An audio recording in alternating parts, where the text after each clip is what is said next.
And the obvious difference from last year is Lukaku. And as you know, we've had this conversation with Ogden as well.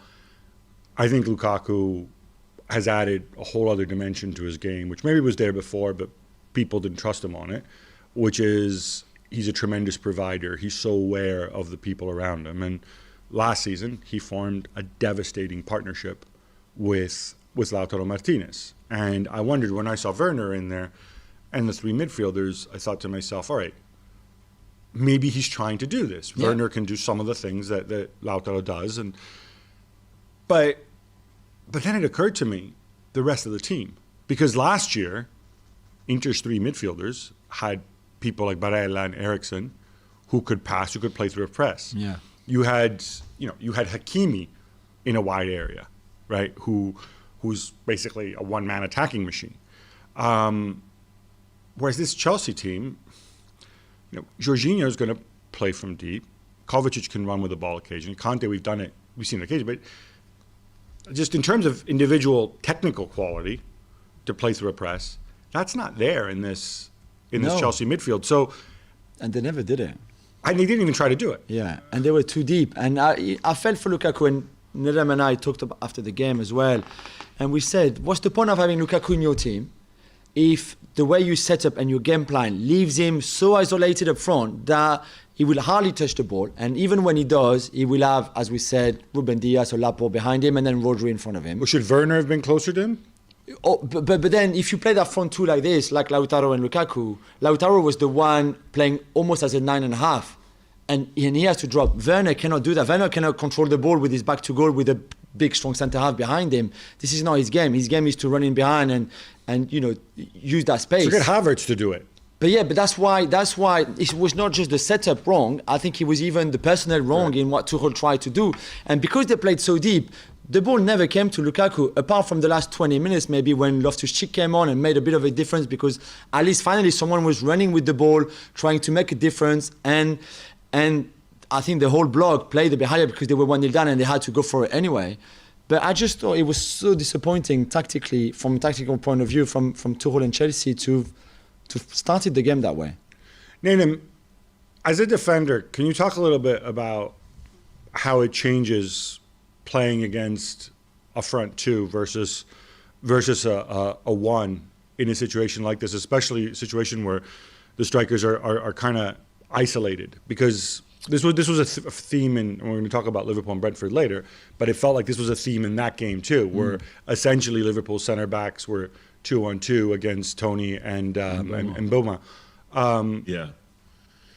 I think it depends. It depends on the two, because with Werner and Lukaku, one thing we can say, which is off the back of what Jules said, like Werner's not great coming in short. He's somebody who wants to play into the space and stuff like this. But for City, what they did well on the weekend was the fact that they controlled the service into him by the press, which they initiated from the very top. So the players who were going to be playing it forward, it wasn't uncontested, because these are great players. They can play great balls. They can have encouragement. People can make runs, but Werner can make a run. But if the person that's about to play the ball has got somebody standing in his face, then it's a different matter. So for some of those 2v2 type battles, if your front line aren't working well enough defensively, then it's a lot harder, because you are isolated, and then you need to be really good 1v1 in terms of how you defend, because we saw that a couple of times with City. Like when Lukaku really isolated on Ruben Dias or Laporte on a couple of occasions, like he was able to roll them, win a free kick or something like that. But that's when Chelsea were able to play a nice quality ball into him, because they were uncontested in doing so. But for City, and other teams, if you can get it right in terms of defending from the front, then the 2v2 at the back doesn't really feel that dangerous. But then the flip side of that, if Chelsea normally played the normal way with a striker and maybe 2 10s, as the defender, then you can't you have to take the 2v1 with the striker, especially if it's someone like Lukaku. But then you have 2 10s who are in between you and the midfield. So whose responsibility is it? Can I go there? Probably not. Can the midfielder drop in there? Well, if they do, then it allows the team to bring the ball forward in a more comfortable manner.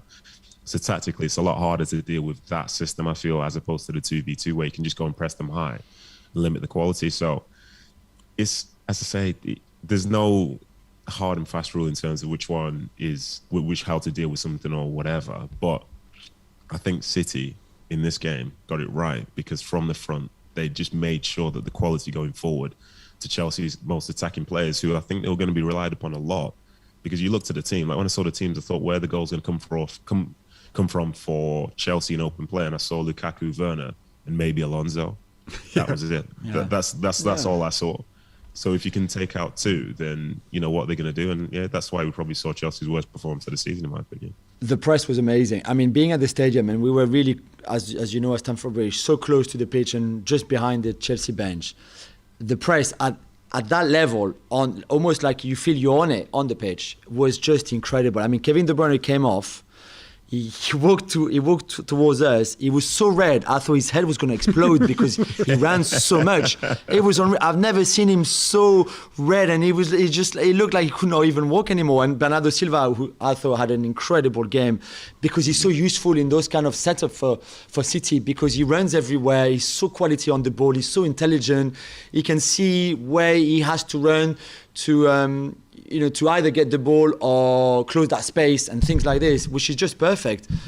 But their press and counter press was just out of this world, really out of this world. And I'm just think, I don't know if they can repeat that every 3 days. So PSG on Tuesday, do it again.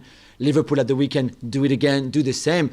Or if they did it so well because the setup from Chelsea helped them. Because that 2-4-4, if Chelsea play the usual 3-4-3, you can't. Pep cannot say to Laporte and Diaz, okay, you just stay, because they will have obviously three players. Right. So that played into Pep's hand and City, and they were so amazing at it. But physically, to do that time and time and time again will be exceptional.